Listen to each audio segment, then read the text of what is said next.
start by saying the Pledge of Allegiance.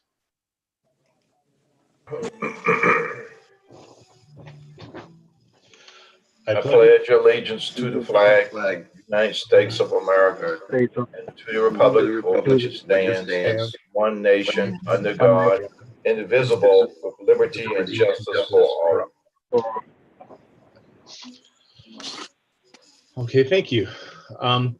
The statement regarding virtual meetings, as it has been determined that as long as that statement is posted, we don't have to go ahead and read it. It is included in the meeting information if you would like to refer to that.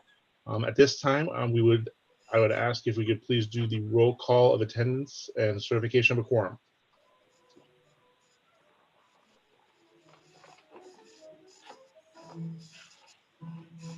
Diane, are you here? Would you like me to do that? I'm sorry, Martha? I just wanted to know if Diane is here to do that, or if she'd like me to. I don't see Diane on. I know she was following up with some folks. She's on though, just a minute ago. I did see her. Okay, I'll do it. Are we ready for the roll call? Oh, yes. Thank you, Diane. Sorry, I was just giving Dr. Newbill the dial-in information. No problem. Thank you. Okay, Charles City County, Mr. Coda, Ms. Johnson, Ms. Russell. Diane, I think I just saw an iPad raise their hand, so that may be Ms. Johnson. I'm not sure. Okay. Town of Ashland, Ms. Abbott, Mr. McGraw.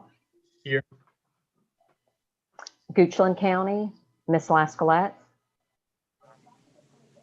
Chairman Spoonhour. Here. Chesterfield County, Mr. Carroll, I'm here.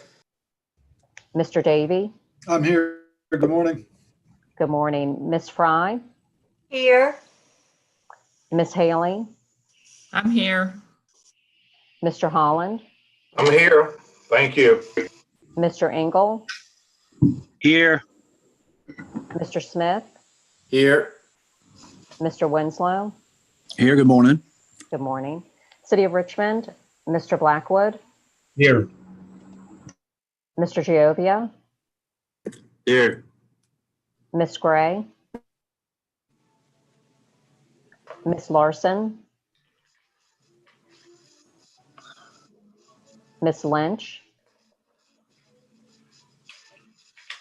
Dr. Newbill, Mr. Poole, Hanover County, Mr. Davis, Ms. Lorenzon, Mr. Peterson, Here. Ms. Pritchard, Mr. Whitaker, Henrico County, Mr. Archer, Here. Mr. Brannon, Mr. Mackey, Here. Reverend Nelson, Here. Ms. O'Bannon, Here. Mr. Schmidt, I'm here. Mr. Thornton, New Kent County, Mr. Lockwood, Mr. Moyer, Here. Ms. Page, Here. Powhatan County, Mr. Byerly. Here. Good morning. Good morning. Mr. Hall, Here. Mr. Nordvig. Here. That concludes the roll call.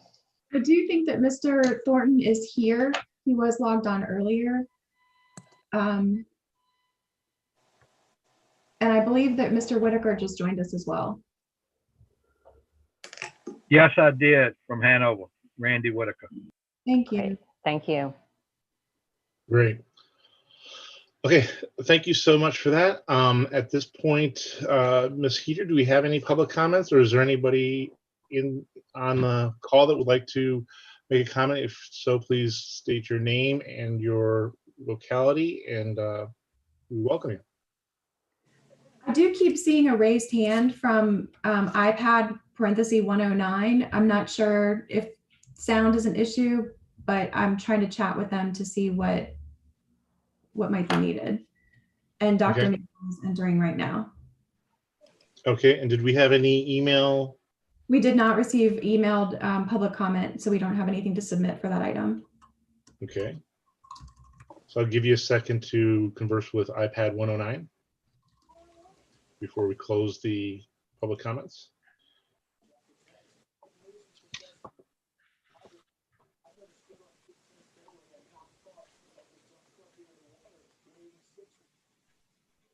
Okay, going once, going twice. Okay, I'm gonna go ahead and close for the sake of time, go ahead and close the public comments. As always, you can always reach out to us and we'd be happy to connect with any citizens that have concerns or would love to be engaged. We love that engagement. Moving right along, I'm gonna ask for any requests for additions, changes to the order of business. I would like to call out to our body that in the order to streamline and make these meetings as efficient and as engaging as possible, we've been making adaptations each month. And this month you'll see that we've added a consent agenda, and I would love you to look at the two things that we are proposing for a consent agenda in the consent agenda, which would be the approval of the minutes and the election of our new esteemed treasurer. And if you feel like they should be pulled out, this would probably be the time to recommend that. So at this point, I will ask if there are any changes or additions to the order of business. Hearing none, we will move on to the consent agenda. So we are looking for the approval of the meeting minutes. Mr. Nordvig, did you have any comments?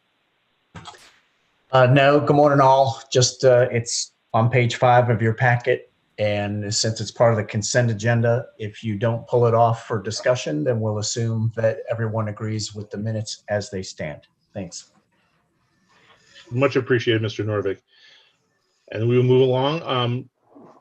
For those of you that may not have been in attendance last month, Mr. Davies, unfortunately, due to an employer conflict, not being able to serve on board as treasurer on boards, had to resign his position. Mr. Peterson graciously volunteered to serve in that unexpired term. And at this point, we would love to welcome him with open arms, and we will include that in our vote. So at this point, I would like I would entertain a motion to approve the consent agenda items as presented. So moved, Mr. Chair. This is Cynthia Newville. Thank you, Dr. Newville. Second, Nordvig. Thank you, Mr. Nordvig. Roll call vote. If Or I do may, we want to do the hands? Try to. if there's, We can do a reaction. Mr. Chairman, we could do a reaction thumbs up. I'm doing it right now. I just did a thumbs up. Mr. Chair, I might suggest that you invite a vote, call for the ayes, and then call for the nays. If there's any nays, then you can ask for clarification and do a roll call vote. But if it's you can essentially do it by acclamation. If there's. And acclamation would be thumbs up. Okay, great. So hearing a proper first and second, and no additional discussion to the consent agenda items as approved, all those in favor, please say aye. Aye. Aye. Any opposed? Hearing none, the motion passes. Thank you very much. Moving right along into the standing committee and other reports, we will move to the executive committee and chairman reports. At this point, I would just like to take a moment to wish a belated Happy Veterans Day to any of the veterans we have serving on the commission. We thank you so much for your service and honor you every day, not just one day a year. So thank you for your service to our country. And at that, I will keep my report short for the sake of time, since we do have an awful lot to go over. Action items, we'll move into action items for the position openings. Ms. Heater? Yes, thank you. I will say, just as a point of clarification, I do not think that the executive committee had time to address this item in their meeting this morning. So this is coming to the full board with a request from staff to authorize filling of a part-time temporary position to help support the Central Virginia Transportation Authority. The executive committee authorized us to advertise this position last month, and we did do that. We received some qualified applicants, but prior to moving forward in that process, the board does need to approve establishing the position. It's currently been advertised and designed to be a part-time position, not to exceed 32 hours per week, and is a temporary position in that it is a position for this current to align with the agreement that we have for support, that we have drafted for support services to the CVTA that is set to expire at the end of June in 2021. At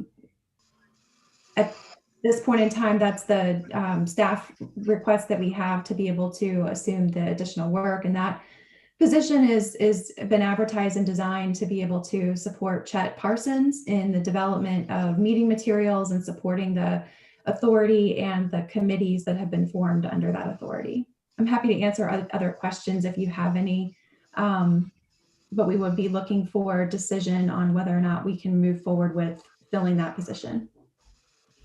I had one question because my sound went out a little bit and I missed it. This is a temporary position. I'm sorry, this is Pat O'Bannon. Yes, ma'am. Did you say it's 1 year or did you say it's June 2021? I just didn't catch it. Yes, thank you. The position is designed and was advertised to be occupied, filled through June 30th of 2021. That time period aligns with the agreement that we have drafted and is slated for approval with the CVTA at their December meeting. Thank you. I just didn't hear it the first time. Appreciate it. Thank you. Mr. Chairman, this is Nordvig from Palatine. Can I ask Martha a couple questions? Please, Mr. Nordvig. All right, thanks. Martha, the position at 32 hours, does that come with full benefits because it's 32? And where I'm going with that is there a cheaper and almost as effective way to do it below 29 hours? Thank you. That's a good question. This position does not come with benefits. Our benefits come to employees who are hired at full time at 30. Sorry, my screen is taking a life of its own. One moment. 32 hours, if not exceeding 32 hours, would maintain the position as a non-benefit. We don't have to go ahead and read it. It is. I'm sorry. My computer is freezing. Apologies. I think you're answering my question though. So we don't have to pay full benefits at 32 hours as far as from now until June 2021, correct? That's right. The cost for this position would be for the wages and the associated payroll and other taxes. Thank you. That's a good question. Not come This with benefits. position does not come with benefits. I'm so sorry. Our benefits come to employees who are hired at full time at. It's okay. We're taxing you with a lot. We're taxing your computer with a lot, so it's understandable. I'm sorry. I don't have the type of computer 32 that hours, can manage all of this. not exceeding 32 hours would maintain the position as It's okay. a non-benefit. We don't have to go ahead and read it. It is. I'm sorry. Mr. Chairman, Mr. Spoonhauer, this is Jim Holland. There's a lot of good questions, I think. However, we know the work has to be done. We know we need some help to do it. Therefore, I move that we go ahead and approve as recommended this position, and then additional discussions and questions can be asked later if need be. However, we know it needs to be done. Thank you, Mr. Holland, for your motion. Second, this is Pat O'Bannon. We have a first and a second. Any discussion? Okay, and that I will call for a, what do you call that vote? Proclamation vote? Proclamation vote. So we have first and second, no additional conversation. All those in favor, please signify by saying aye. Aye. Aye. Aye. Aye. All those opposed?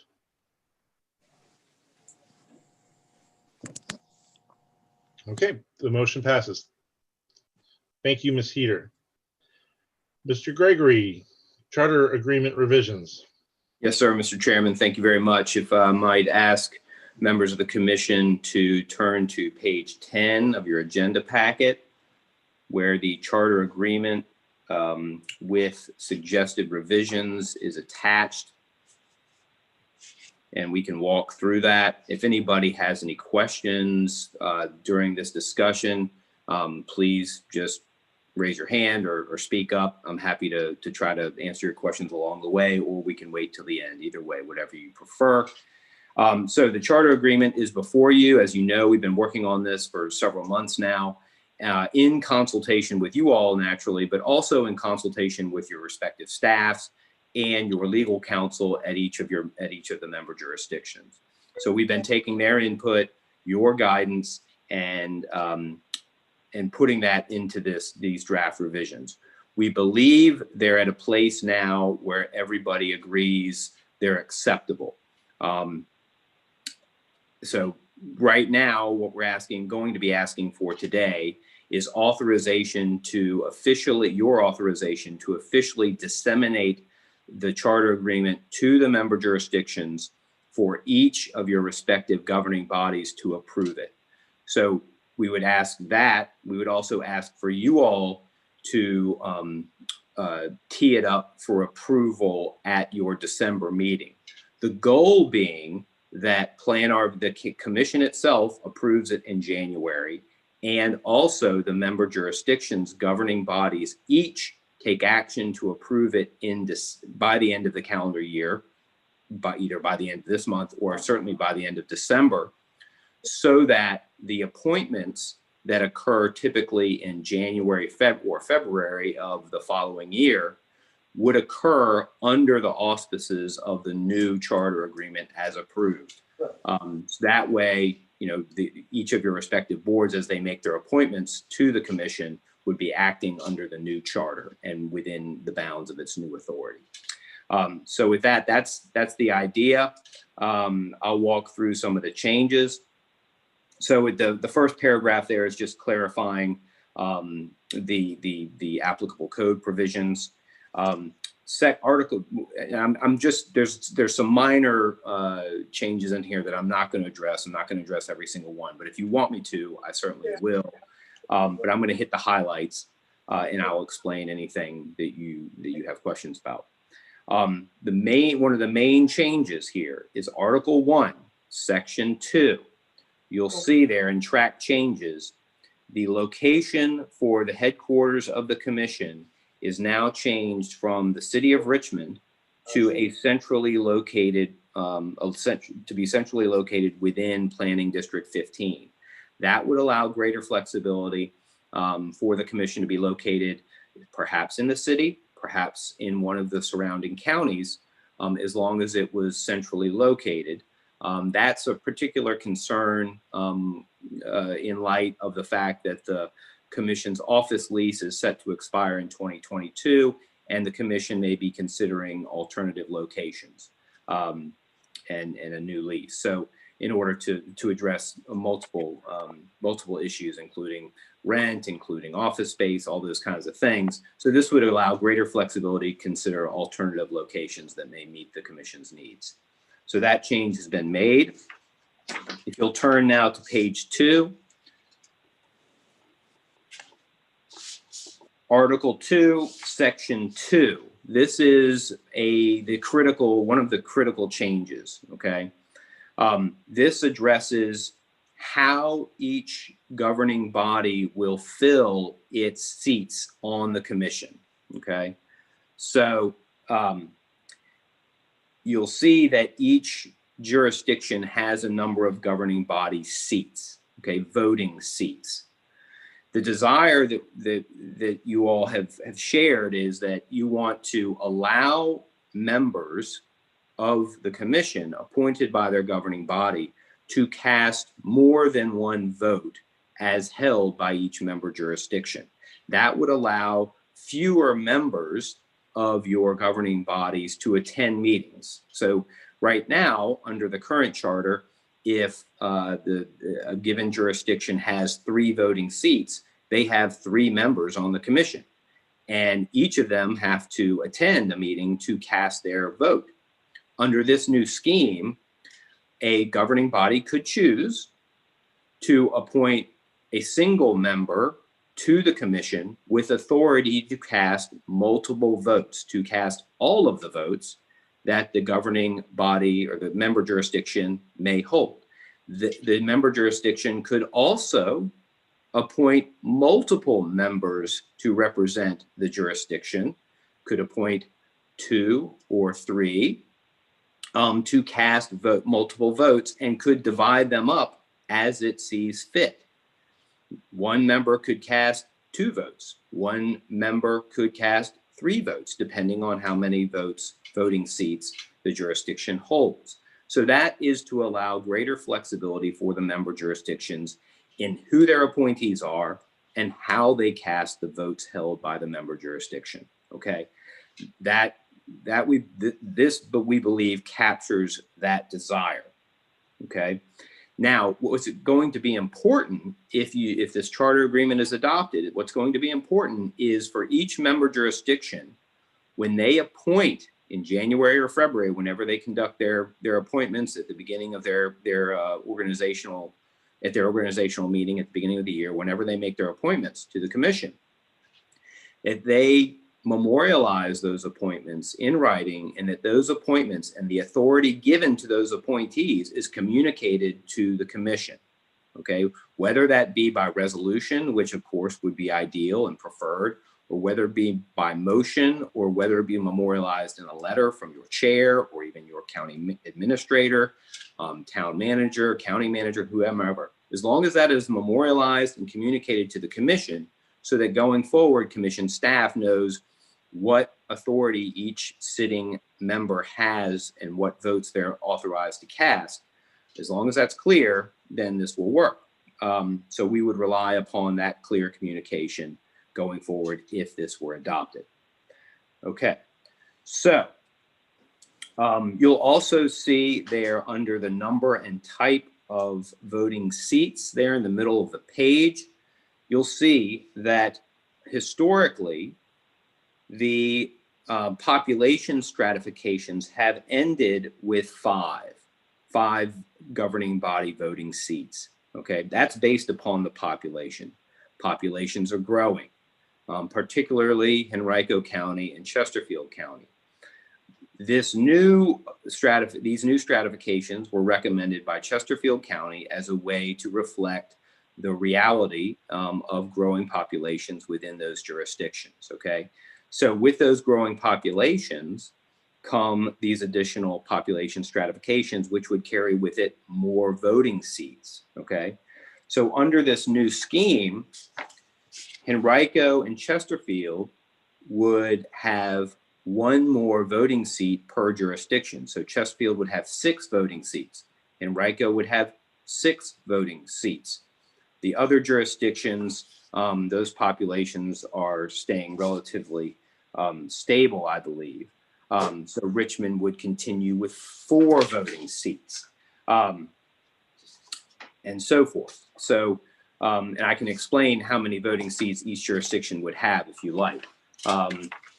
Ashland would continue with 1 governing body voting seat, Charles City with 1, Chesterfield again with 6, Goochland with 1, Hanover with 3, Henrico again with 6, New Kent 1, Powhatan 2, Richmond with 4, for a total of 25 governing body seats. Of course, nothing changes with regard to the Planning Commission and the citizen member voting seats, they each remain at 1.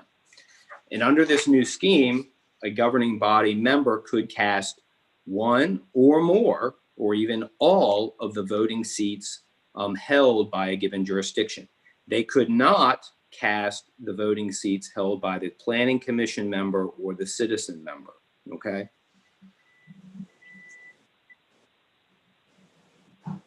Does anybody have any questions about that? Yes, Ms. O'Bannon.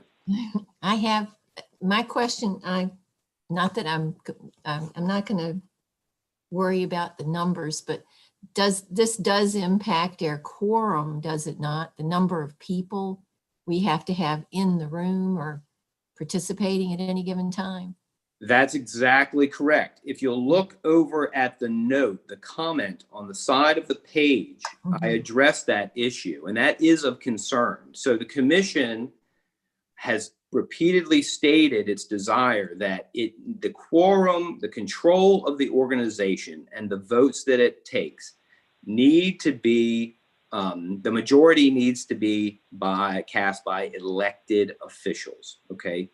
The desire is that because the organization, the authority that it has, the idea is that the quorum or the organization should be driven by the elected officials, those directly answerable to the taxpayers, okay, because there's taxpayer funds at stake here. So if this charter agreement is adopted, we would, or if the consensus is to move forward with this, we would immediately prepare an amendment to the organization's bylaws to redefine what a quorum is. And because right now it's just a majority of the members. But under this scheme, if you had a governing body member representing all of the voting seats of their member jurisdiction, and they're at the meeting, and then you have, you know, say one single members representing all the other jurisdictions, conceivably the majority of the voting, those present at a meeting could be representative of planning commission members and citizen members. So the elected officials could be outnumbered, right? And that's not desirable based upon the direction that we've been given. So we would redefine quorum to be commission members representing a majority of the voting seats. That shall constitute a quorum, okay? And you'll see that down at the bottom of that comment on the side of the page there. That way, the elected officials representing the voting seats, the number of voting seats present would represent the quorum, okay? Does that answer your question? Yes, that was part of it. A concern that I had with the quorum and the number of people, just a basic concern is we often, we don't have enough room sometimes to get everybody around the table.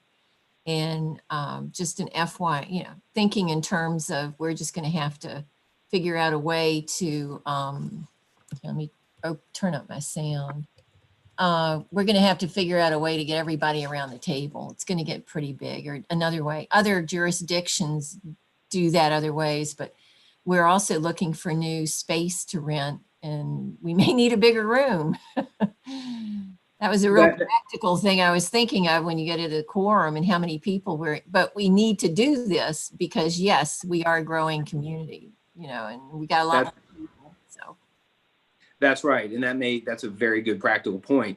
Now, under this new scheme, a member jurisdiction could appoint a single member to represent all of its voting seats, right? So you could theoretically have fewer people around the table, fewer physical people around the table, but all the voting seats are represented. So now, and obviously, once you get up to the higher numbers of governing body seats, like say down the road, if in some future, in the future, a member jurisdiction may have 8 governing body voting seats. Well, you know, unless they change the number of members on their governing body, you know, they're not going to have a governing body member is going to have to cast more than one seat, right? Because there's not 8 members in a board of supervisors. But anyway, that's a problem, or not a problem, but an issue for future generations. But I believe this charter agreement would allow for that, because it would allow for a member to cast multiple voting seats, or multiple votes for their jurisdiction. So that's sort of baked in here. Are there any other questions about that? Once the county determines who would have what kind of voting numbers, is that person allowed to delegate that to another person if they're unable to attend the meeting? That's a good question. That was going to be the next topic. So thank you. Perfect segue. So under the applicable law, a member representing his or her governing body may have an alternate to represent him or her on the body if they cannot attend. Okay. So the alternate would be appointed to represent a given member, but not multiple members, because the statute doesn't allow for that. And we've shared that interpretation has developed among the local governing body under your member jurisdiction's local legal counsel. In consultation with them, we're all in agreement that each governing body can appoint an alternate to represent one of its members, so the member and the alternate are basically attached at the hip. If that governing body member, say Mrs. Smith, can't attend, her alternate can attend in her place and cast the votes that Mrs. Smith is authorized to cast. Now, Mrs. Smith and the alternate are together. If the governing body also appoints Mr. Jones to attend a meeting and gives him authority to cast 2 voting seats, and Mr. Jones cannot attend, the alternate cannot step into Mr. Jones's seat. The alternate can only step in to Mrs. Smith's seat. Okay. So it's an alternate that's attached to a member. And that's just required by the statutory language. So that's just a limitation that the law imposes upon us. So if Mr. Jones cannot attend, he has no alternate.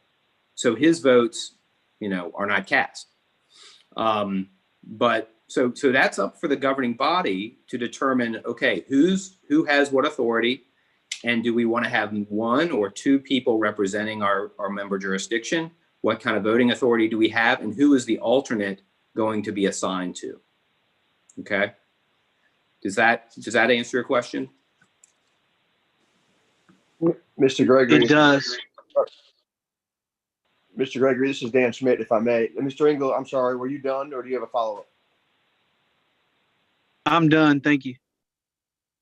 Eric, if I may have a moment, I just want to make sure everyone's clear on this. The purpose of this is efficiency, right? So every other board we serve on, folks, every one of them, we send a representative from our boards. They represent our county. They come back and they report back. So 42 member boards. We've seen inefficiency. We need to get this cleaned up. Folks that have 1 vote, New Kent, Goochland, Ashland, Charles City, they're sitting there watching 6 votes get cast from a jurisdiction for the exact same thing. So I would ask this is important for us to be a little bit more efficient than having 42 people around a table. It aligns similarly to every other board that we serve on. And seriously, how often does a 6-person or 5-person Henrico delegation vote differently with each other, and a 3-person Hanover delegation come in and split their vote? You can still attend and cast your vote, but this gives you the ability to send a person, an elected member of your delegation, to cast the vote, the single vote that counts whatever number of votes that it has, and speed the process up rather than going through a 42-person roll call vote for everything. And it aligns back with so many other boards we serve on. So Eric, I appreciate you taking the time to go through this, and I appreciate the opportunity just to give my input. Yes, sir, Mr. Schmidt. Yes, Mr. Gregory, Yes, sir. go ahead, Pat. In order to, you have to either send a letter to the PlanRVA and let them know who your alternates are and who they represent, right? This would Yes. be, this would come later with the details of their bylaws, right? Well, yes, ma'am. It's a practical, that's a practical Yeah. fix. And we probably should put it in the bylaws requiring each member to be authorized in writing. I believe that may already be in there, but we'll fine tune that. But yeah, it's a matter of fairness to the staff and your fellow commission members to be clear about what each member's authority is as delegated by their governing body, so that we're clear about who's casting what votes, okay? And you wouldn't want a member showing up saying, well, you know, Mrs. Smith couldn't be here today, so I'm here, I'm gonna cast votes. And then there'd be some confusion later about, wait a second, they didn't have that authority. They weren't speaking for me, they weren't speaking for our governing body. It needs to be clear what each member's authority is from the very beginning. And that could conceivably be changed by the governing body, but it needs to be memorialized and communicated to the commission, okay? Mr. Gregory. Yes, sir, Mr. If Peterson. I could follow up on that. You said that an alternate for Ms. Smith could not be the alternate for Mr. Johnson, whatever that was, as an example.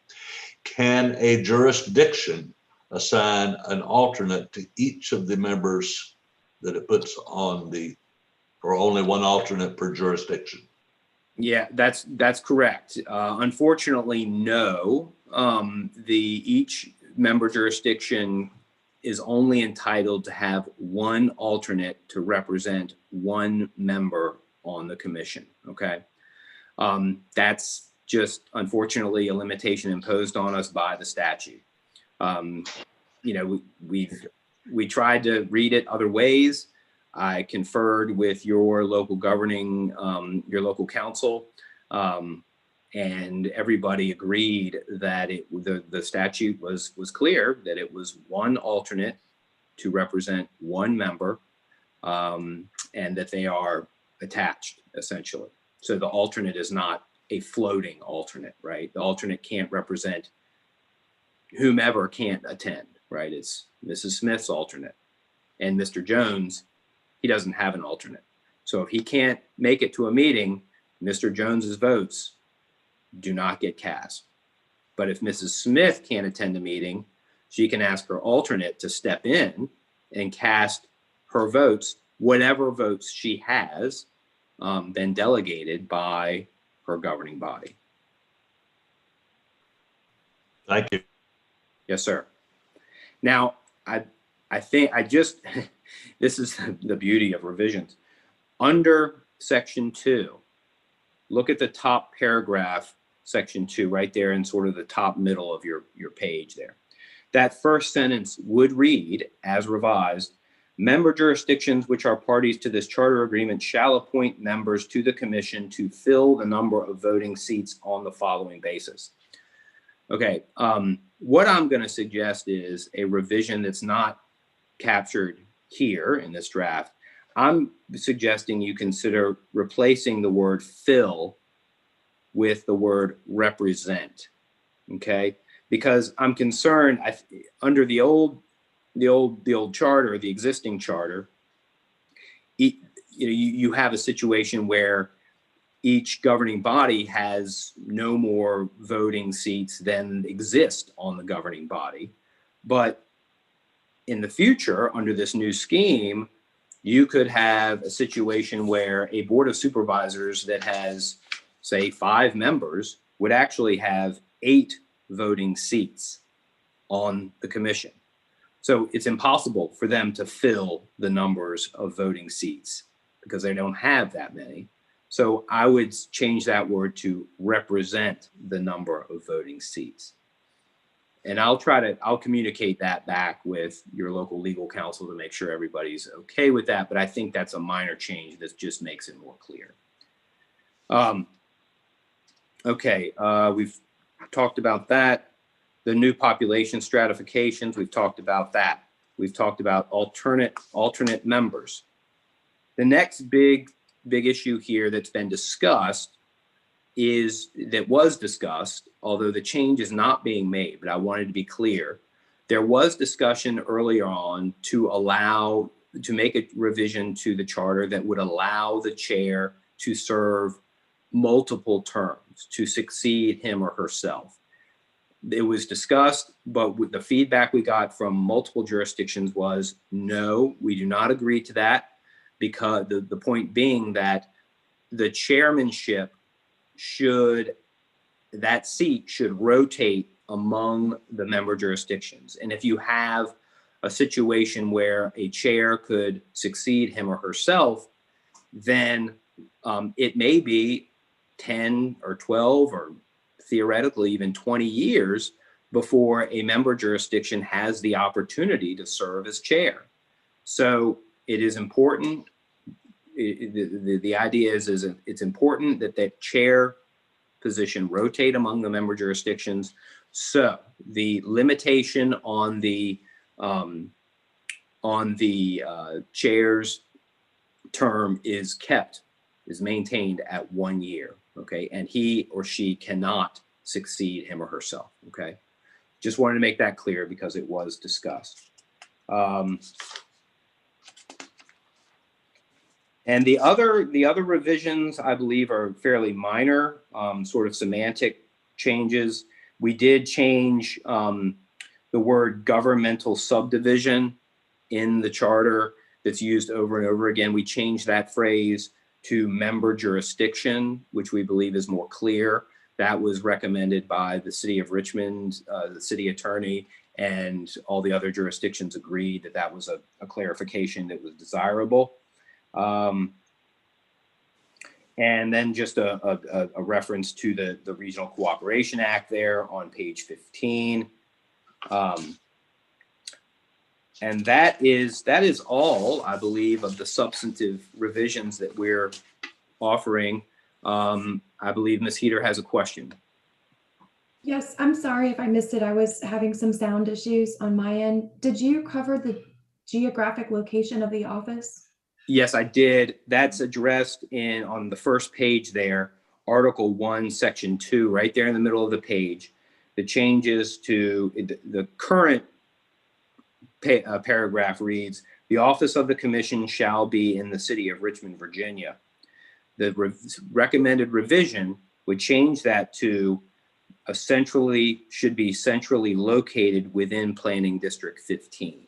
Okay, so that would allow a little bit more flexibility, not total flexibility, because it still has to be centrally located. And that's a subjective term, but that's up to the commission to decide what that means going forward under the charter.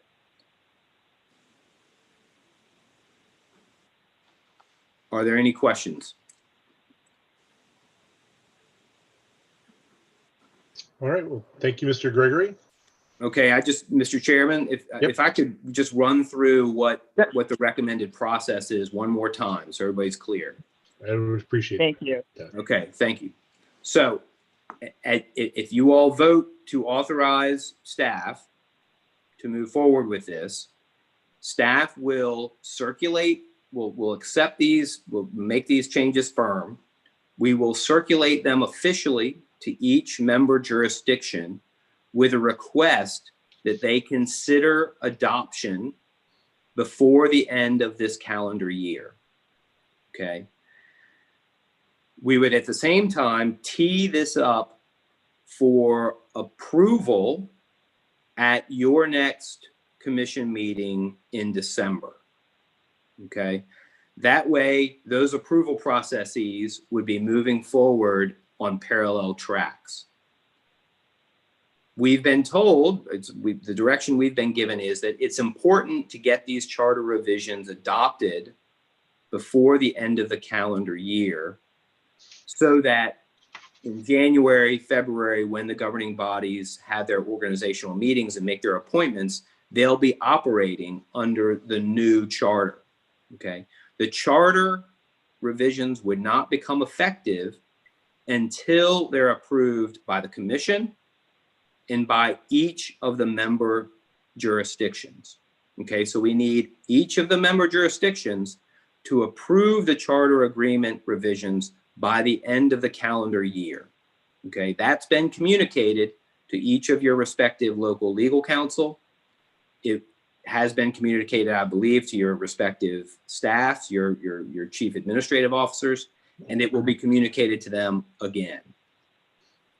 So, and we would ask your assistance, if everybody is in agreement with this, we would ask your assistance to take this back to your respective governing bodies and make sure that happens. That way, everybody's on the same page. Mr. Gregory, so let me make sure I understand. So our next meeting is December 10th. So if a locality's, maybe this isn't the case, but if a locality's board meeting isn't until after that and they don't approve it, but we've approved it here, what does that do to the process? The charter agreement revisions would simply not be effective. They only become effective when both the commission itself and all of the governing body members approve the charter. And it only becomes effective as of the date of the final approval of the last approving governing body jurisdiction, right? So if, say, Mr. Spoonhour, Goochland County doesn't approve it until December 31st, 2020, then that's the effective date of the charter agreement. So even just being pragmatic, even though we only have one vote. That's right. It has to be unanimously agreed to by all of the member jurisdictions. So what I'm getting to is, hence if we believe this, then we got to make sure that our jurisdictions do as well. So I'm trying to reemphasize your point of, hey, this is important right now that we get our concerns out. That's right. That's right. And you know, if this is a political decision, if it goes back to a member jurisdiction and their governing body says, you know, we don't like this, we don't want to approve this, the votes aren't or the vote occurs and it fails, then, you know, it fails and we're still working under the existing charter. And, you know, that's just the process that you work within. So that's certainly conceivable. Awesome. And then just for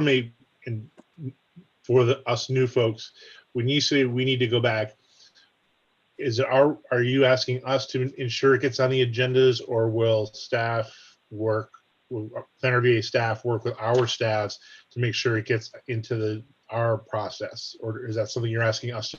We will work with your staff to make sure it gets in process.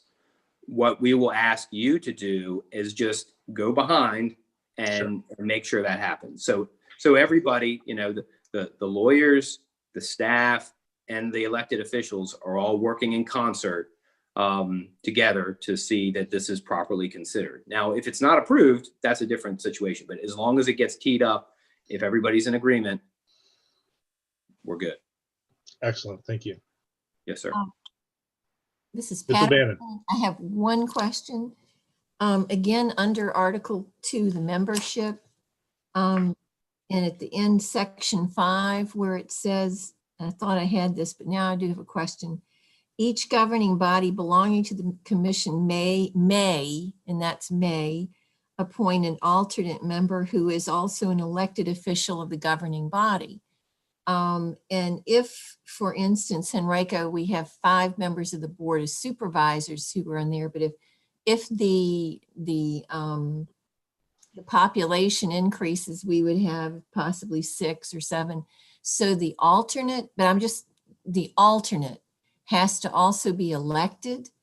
Would that be the clerk to the court or the sheriff or something? They have to be an elected official. No, it has to be an elected official of the governing body. So in Henrico's case, it would have to be a fellow supervisor. And again, the desire being that you don't want a non-elected official, a non-governing body elected official casting voting seats for the governing body, right? You don't, That's the desire that we've heard communicated to us, is that it can't just be a staff person that you're sending to cast the votes held by the governing body, because of the authority of the commission, right? Well, but what if you run out of board members? You wouldn't. I mean, as long as the governing body appoints a member to represent X number of voting seats that it holds, all you need is one governing body member to do that, and then one alternate who can serve in that person's place. Now, if the governing body member wants to appoint multiple members to cast a number of its voting seats and divide those voting seats among those respective members, that's fine too, as long as it's clear.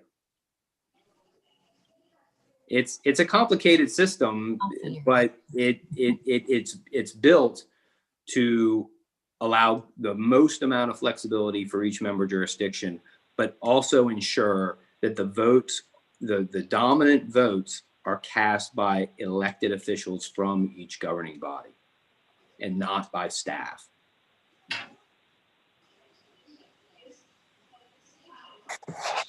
It's complicated, Mr. Gregory, you're right, but it's remarkably simplistic. So to Ms. Albana's point, Ms. Albana comes, she casts the vote for the Henrico delegation. If Mr. Thornton is named as the alternate, Ms. Albana can't be there, Mr. Thornton comes in and casts those votes. And from an efficiency standpoint, from a 42-person board, that is remarkably more simple than and allowing the jurisdictions to have some flexibility with it is the answer.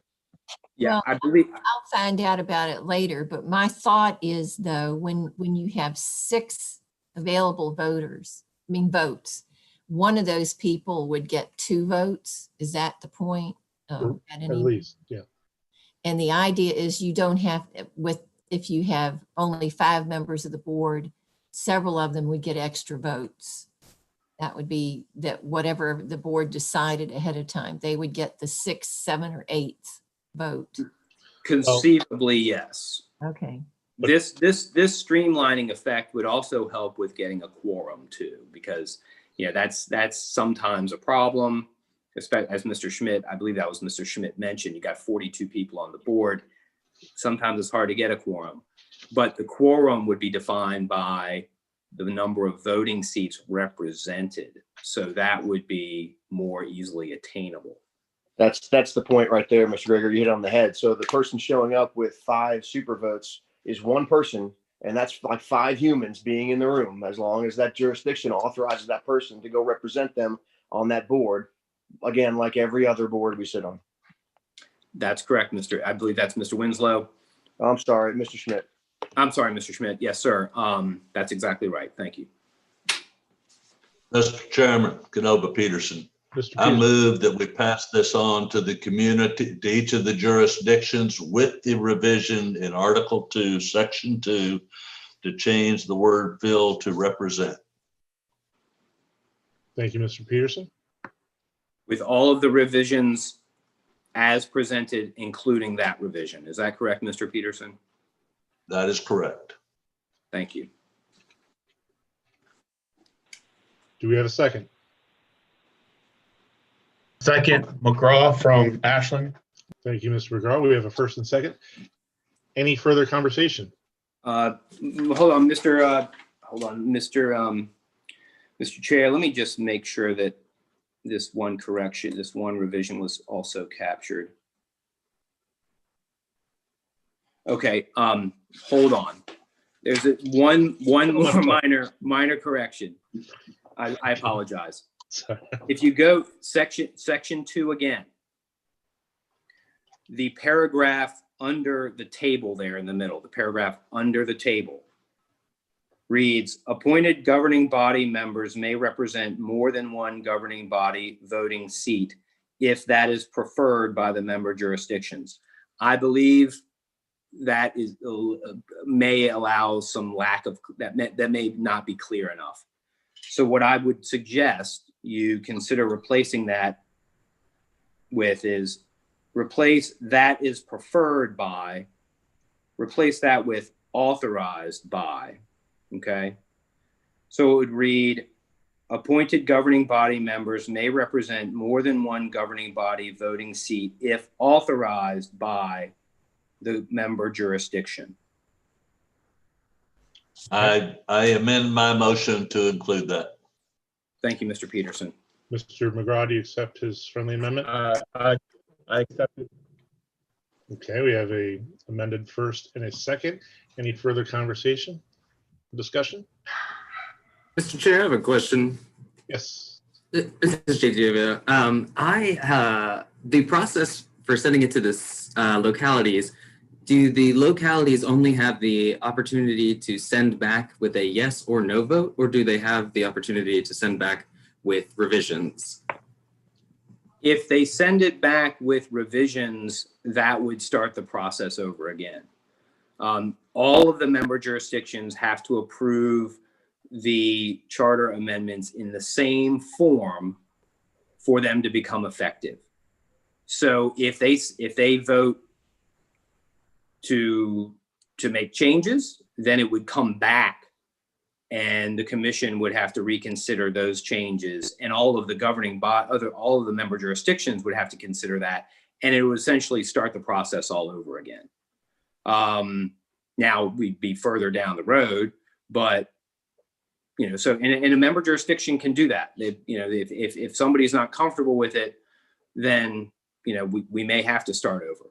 But that's why all the conversations have been had to air all those issues out and get it to where everybody's okay with it.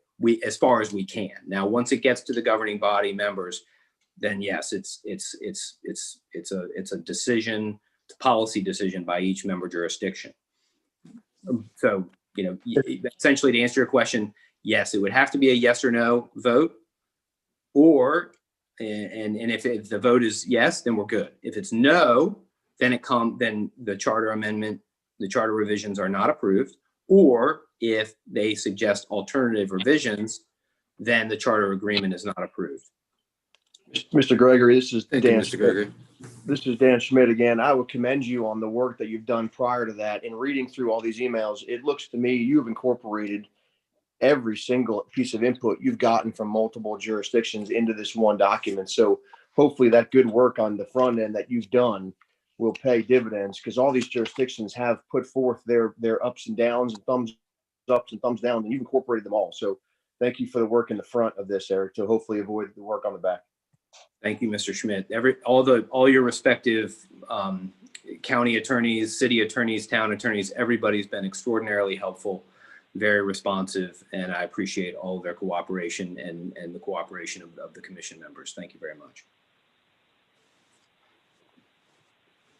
Okay, any further discussion? If not, I will call for a proclamation vote. All those in favor, please signify by saying aye. Aye. Aye. Aye. Aye. All those opposed? Aye. All those opposed?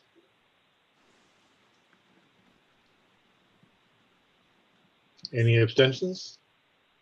Just for fun.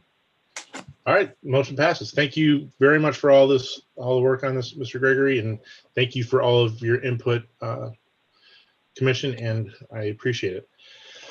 All right, moving right along, I will forego my chair's report other than just to thank everybody. I've really enjoyed doing this. I've gotten to meet so many of you on a deeper level, and my goal of being a better supervisor by working with you is actually coming to fruition. So Goochland thanks you. Now, we would turn it over to Mr. Holland and Ms. Eckhout for the Audit, Finance, and Finance Committee report. Thank you, Mr. Chairman. First of all, let's look at the audit. Tara will walk us through, please. Thank you very much, Tara. And, along with our outside external audit, I might say. You have the floor, please. Well, at this moment, I would like to defer to Mark Rhodes to present. Thank you. Okay. Diane, would you allow me to share the screen, and that will allow you not to have to bounce around and try to follow me?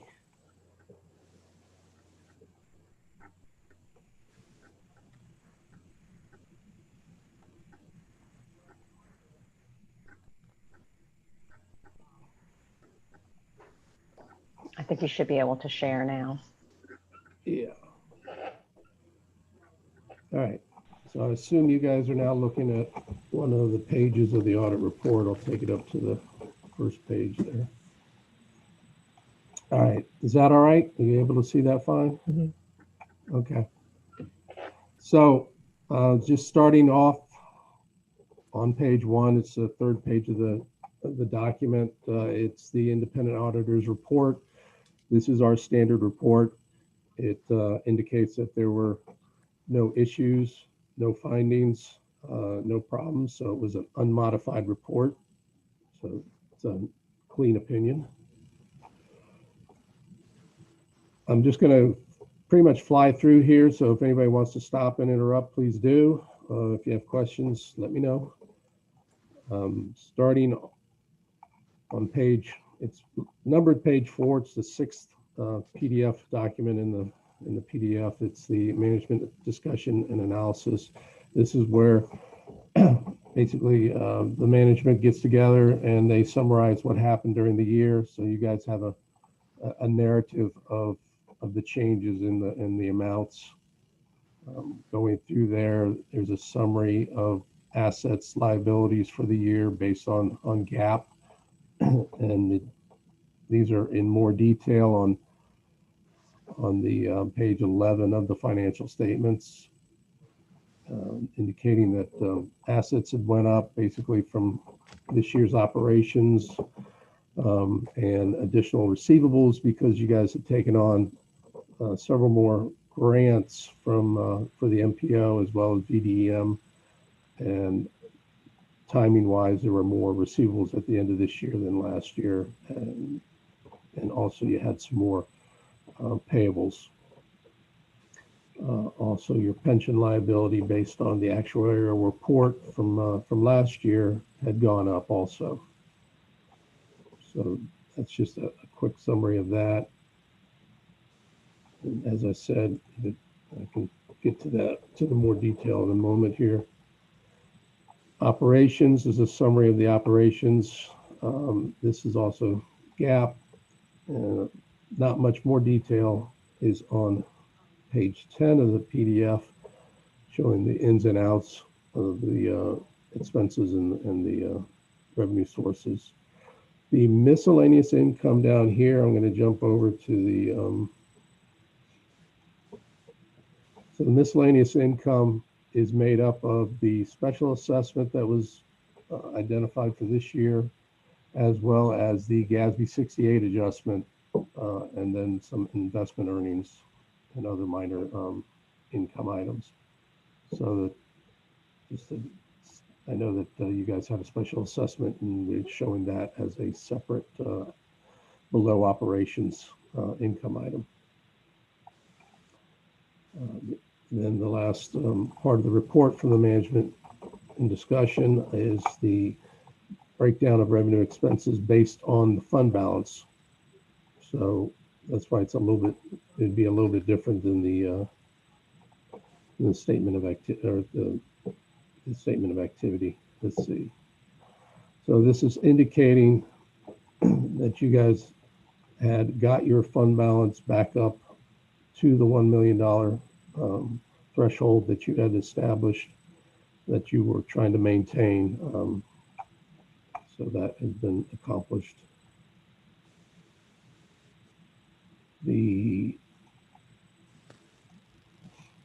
As I said here on the statement of activity, you're showing a $302,000 income for the year versus on the per the fund balance, you're showing 375. The bulk of those items are down below as far as depreciation, capital outlay, and some your liabilities for payroll and your GASB 68 adjustments to show how it gets down to the 302 number. The biggest difference between your fund balance, which shows at over $1 million, and your net position, which is showing here at just under 700,000.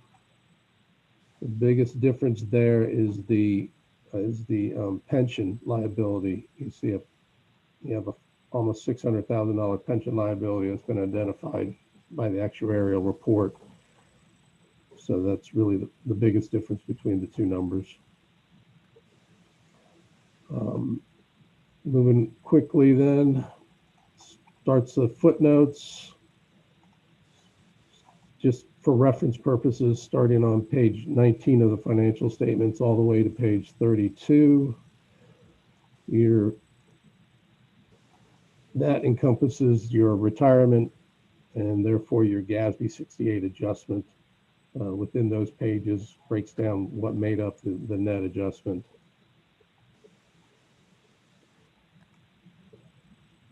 And report-wise, you have, let's go back here. So for this past fiscal year, federal funding, the total of 2.4 million.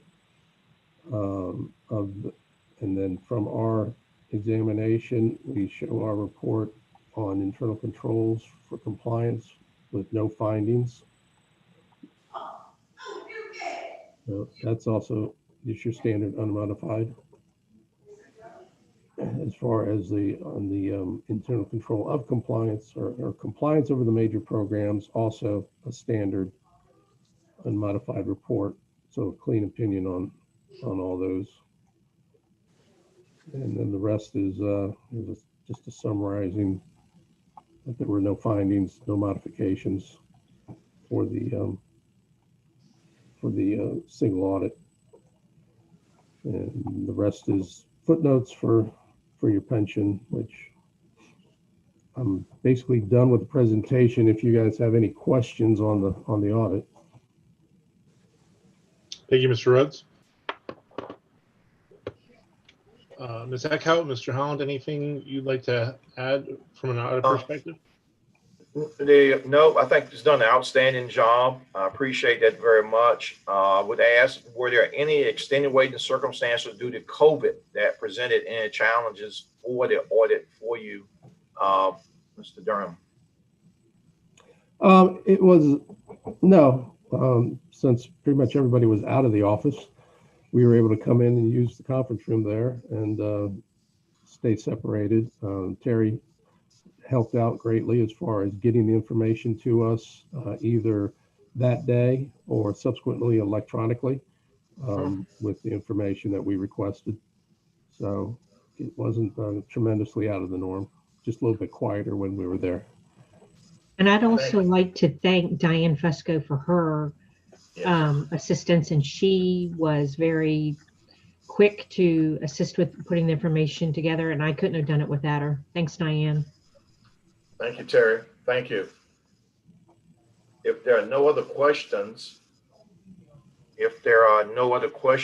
I will move a motion that we adopt the audit as completed and presented for last year. Thank you, Mr. Holland. I'll second it. Thank you, Ms. O'Dannon. We have a first and we have a motion and a second. Do we have any further discussion?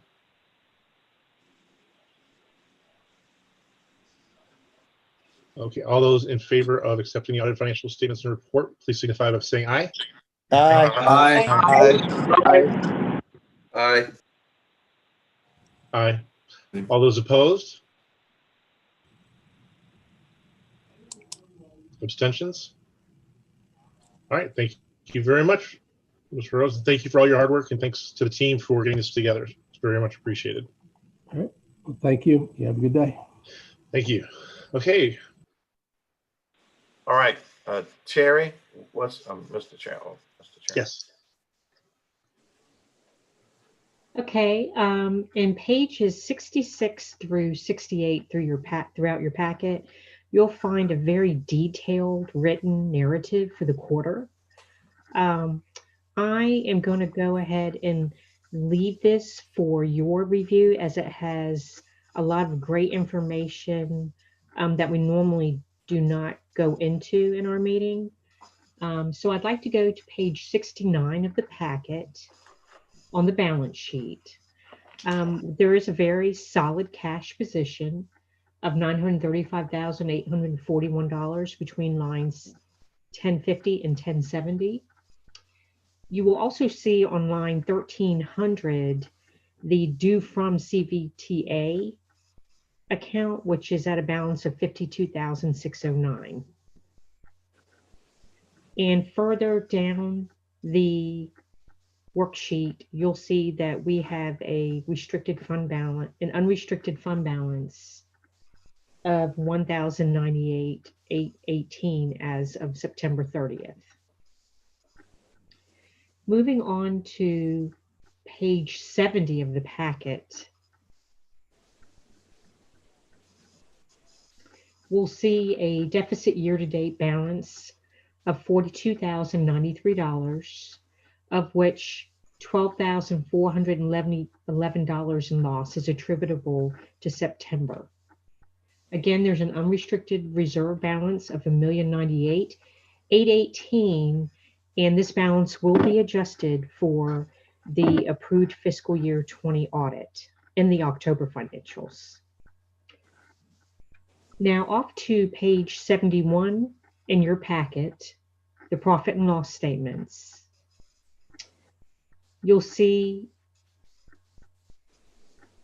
on line 4110, Yes. that's the fiscal year 18-19 coastal grants. You will see a $20,000 adjustment, which impacts the month.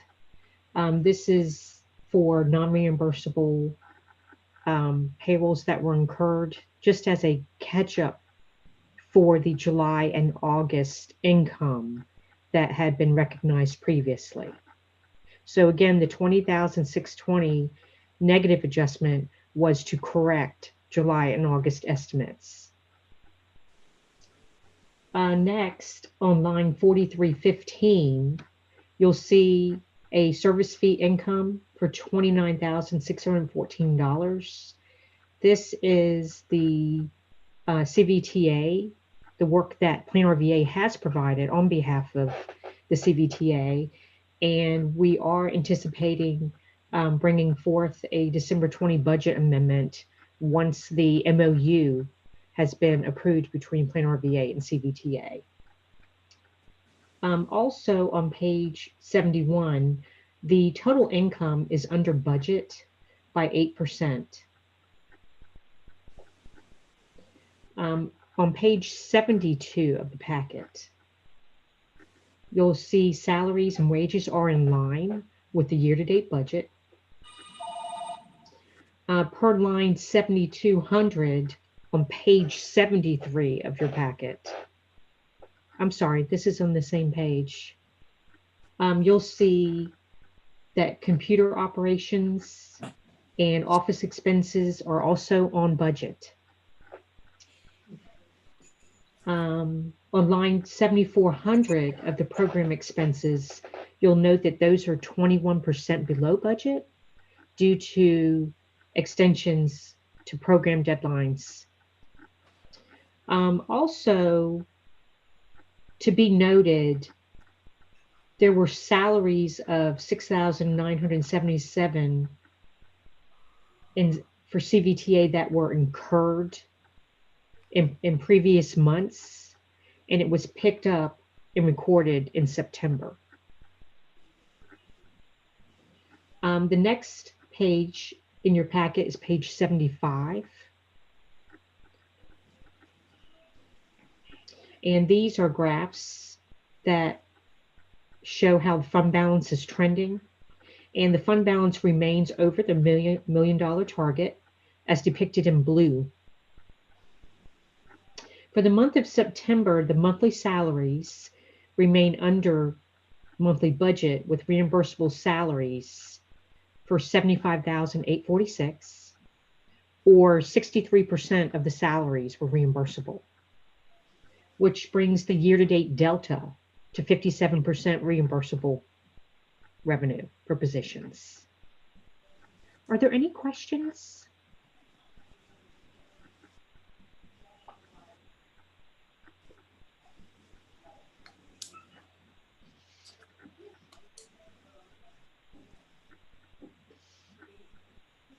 Folks, anything for Ms. Eckhout?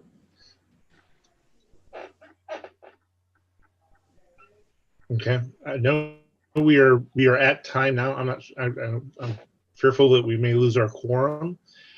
From Mr. Holland, are there things that we need to prioritize that need action from this body?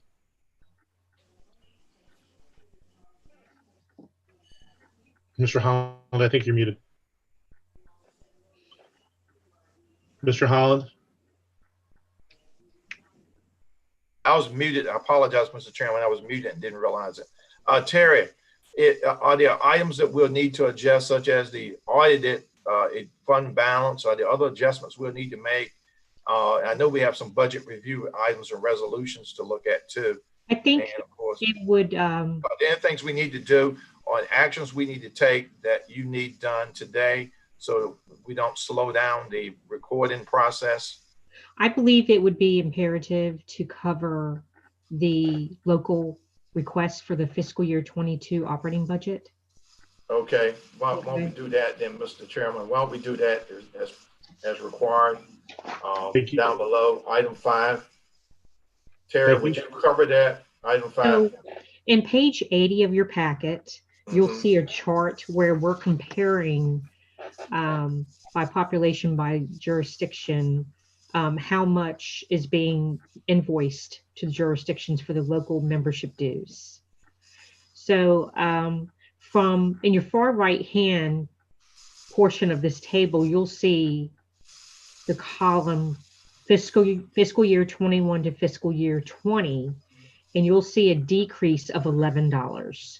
So this also reflects a 5 cent reduction per capita and essentially a flat, no rate increase from fiscal year 20 to fiscal year 21.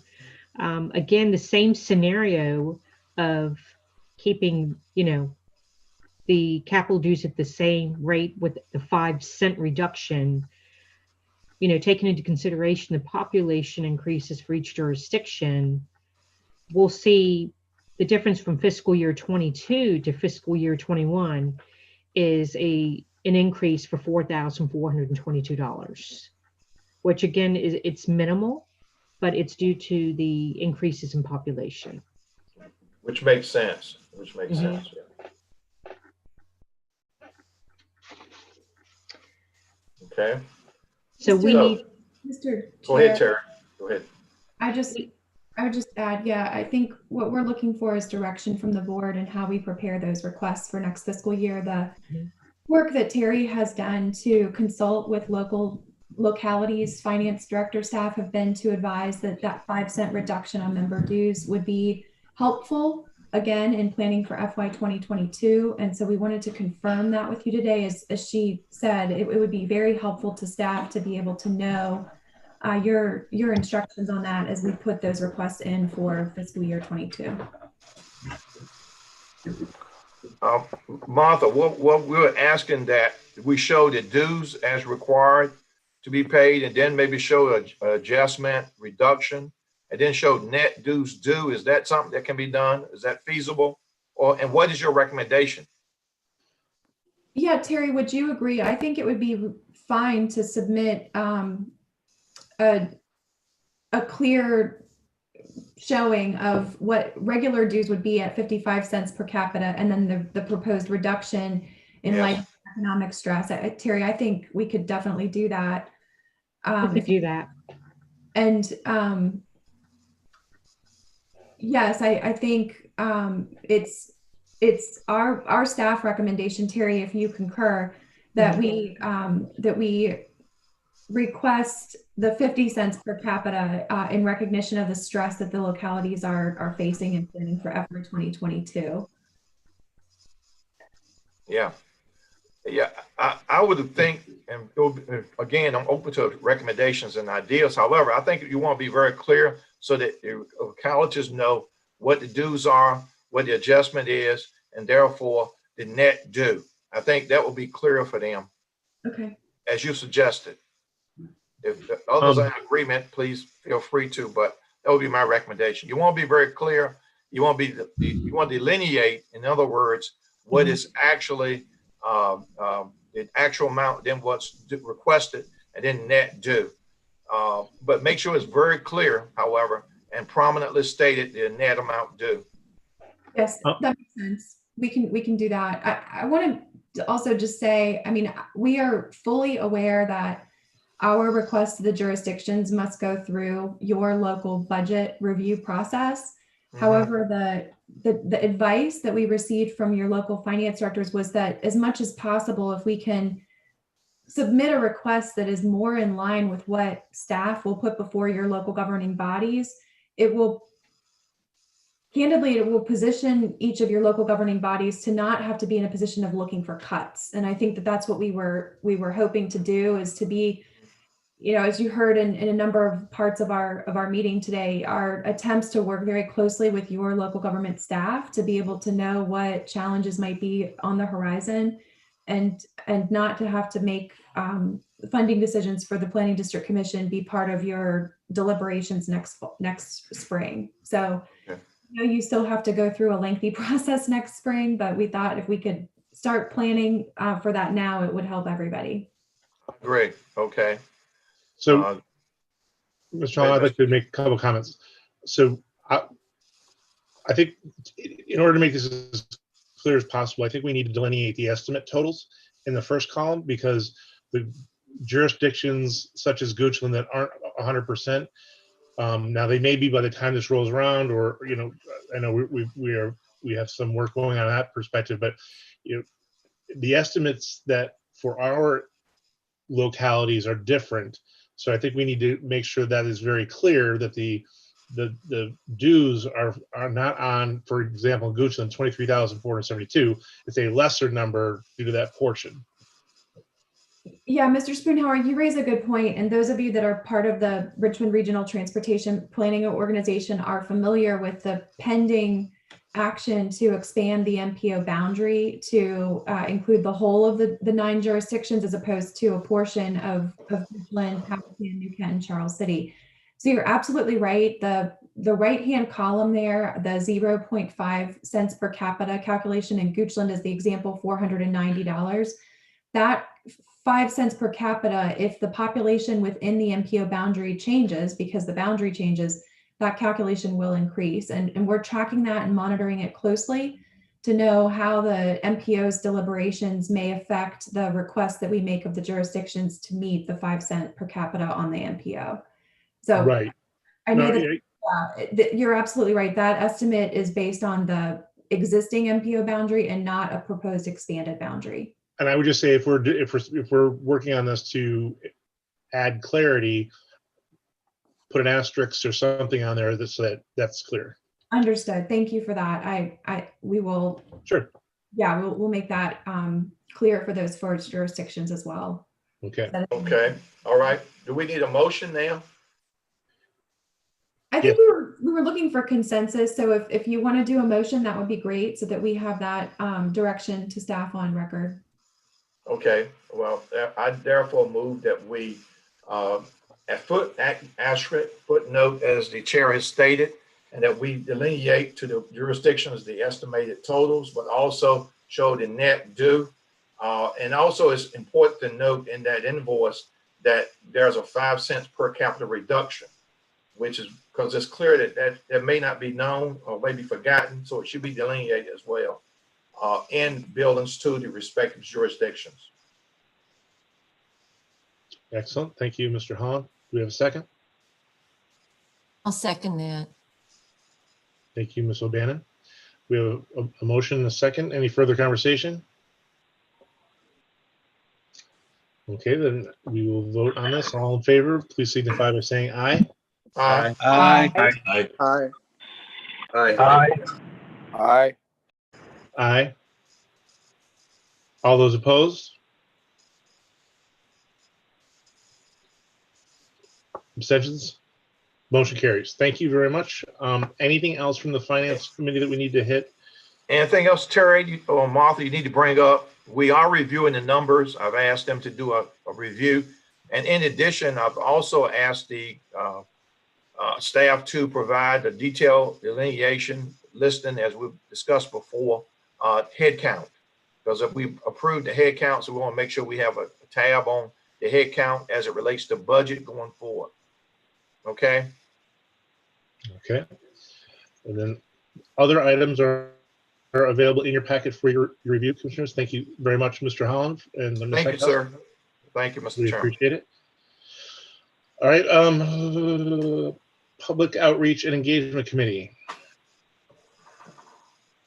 Morning, Mr. Chairman. It's Tim Davey. I'm just going to really Hey, Mr. Davey. I'll make an opening comment and then let Martha fill out any of the details in her report, since she and I have been working together on this. The committee has met once since our last overall board meeting to re-engage the committee to try to make sure that everybody's still obviously interested in participating and focused on the correct things. And by that, I mean what we really started focusing on coming out of the strategic plan was really trying to create awareness and outreach about this organization, the work that this organization does, and the important things that we're involved in. And everybody on the committee affirms that's what we're mostly interested in doing. And the main pivot is that here going forward in 2021 is because of a great opportunity that Martha and her staff have gone ahead and pursued and have been awarded a grant, as I reported last month, to help amplify what we're trying to do from an outreach and engagement perspective. And so what we will be working on together with the committee and the staff is actually soliciting proposals from consultants that are going to both help set the strategic direction for what we want to be doing, both in outreach and in engagement. And both of those words are extremely important in this day and age. And then they will also be helping with some implementation steps on some of the things that we're already being asked to do around engagement. Some of the transportation work and the emergency management work that this organization is already tasked with, engagement and public outreach is already part of what we're being asked to do. So we really are going to be moving very, very, very quickly going forward. And so we at least wanted to make sure that this stays on this agenda. And then that will pretty much conclude my remarks for this morning. And then if we want to move into Martha's report, I'm sure she can round out any details with the time that we have left this morning. Thank you, Mr. Davey. Ms. Heckhouse, or I'm sorry, Ms. Heater. Thank you. Thank you, Mr. Davey. I will just say we appreciate the support from the committee members, and we will be reaching out to schedule another meeting in December. I have hopes that we would have scheduled that prior to the December commission meeting. That may or may not be possible with calendars and the upcoming Thanksgiving holiday, but we will do our best and make sure that we do at least convene once before the end of the calendar year. One other announcement, you should have gotten an email this week from our generic email inbox announcing the webinar series that we're kicking off next week. If you have the time, we hope that you will plan to tune in. We've sent you a calendar invite to hold that time on your calendars on the third Thursday of each month. Topics will rotate in and out for those sessions, but it really is an intention of ours to try to get staff members and the work that they're doing in front of you in a setting where you as board members can interact with our staff members and have dialogue about projects that our staff members are involved with, activities that we're leading or supporting in the region. So the very first session will be a panel hosted by Katie Moody, our Regional Emergency Management Coordinator, and she will be facilitating a panel of your emergency management coordinators from several jurisdictions who are active in the Emergency Management Alliance. They'll be talking a little bit about COVID. I think that that's a hard crisis not to be thinking about right now, but they'll also be talking about the Alliance and the things that they've been doing. I know that there will be some touch points on some upcoming projects that they'll want you to know about, as well as the results of the COVID-19 relief fund that was launched earlier this year and has pushed almost $6 million of private donations out into the communities in our greater region. So we'll be looking for topics if you're interested in anything. I think I would say also with the anticipation of potentially some of you not coming back in January, we're hoping that this can continue to be a way for you as elected officials in particular to stay connected to work that's happening in the region. The webinars are intended to be open and available to not only the public, but to those of you who may not be serving on our commission to participate. So We have this sort of new opportunity to take advantage of the virtual communications that we're learning about every month. And I'm excited to be able to see where this opportunity could go. So we have pushed out the calendar invitation. If you do not return to the commission next year, you are still invited, and we would encourage you to push the invitation to those of your colleagues who serve on your local boards that don't serve on the commission now. But we really wanted to be able to create that opportunity because it would be a convening of members of our board and elected officials from around the region. We'll adhere to all of the public notice and public access requirements. But we do hope that it'll be an hour that if you're interested in the topic, you could drop in, sit in on, either watch via YouTube or participate in the Zoom meeting and learn about things happening in the region. We're going to be, and I hope Mrs. Page and Mr. Holland will be able to join as speakers on the panel, but we're working with Richmond Region Tourism to schedule a session focused on the tourism master plan that Mrs. Page and Mr. Holland are co-chairing one of the committees. And I think that by February, when we're scheduling them, they'll have some good topics to talk about, and we'll be able to really deep dive into what the commission is doing in support of Richmond Region Tourism. And we'll be scheduling our orientation sessions on a quarterly basis as well. So lots of different content pushing through that monthly webinar series. And we hope that you will consider participating. In the interest of time, I will pause there. Happy to give anyone updates on other things that are happening, but I know we're probably all need to be signing off soon to get to the next commitment. Is there anything I can share to members that you might be interested in as far as the commission or staff activities this month? Okay, well, thank you very much. Thank you, Ms. Heater. At this time, is there any new business that would like to be presented? Mr. Chairman, I would like to, this Canova Peterson, if I could ask you and Ms. Heater to hang around after this meeting, on this meeting, after everybody else leaves, to fill me in on what I need to do to help from this treasurer's standpoint on signing off some stuff. Thank you. Okay. Commissioner comments.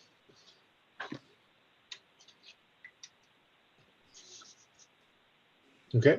Well, again, I think everybody apologize. I'm 2 for 3 so far with the time. We'll work on being better next month. I did want to take the second just to thank Mr. Peterson for stepping in as treasurer. He will do a much better job than I would have been doing in this. So thank you very much for your commitment to this. And I also want to commend Martha and staff on these webinars. So not only are we starting a new organization, supporting the CVTA, working through a pandemic, but continuing to innovate. That's what I really see this commission doing. And I hope you will, I know everybody's calendars are tough, but I really do want to put a plug in. I've heard from several commissioners that emergency management is extremely important to all of us in this region. And this is a great opportunity to kind of really understand how we're supporting it. And we should be proud of that. And I would hope that you share this with your localities. Let's get a lot of people involved in this and do that. So I thank you for that. And at this time, we are adjourned.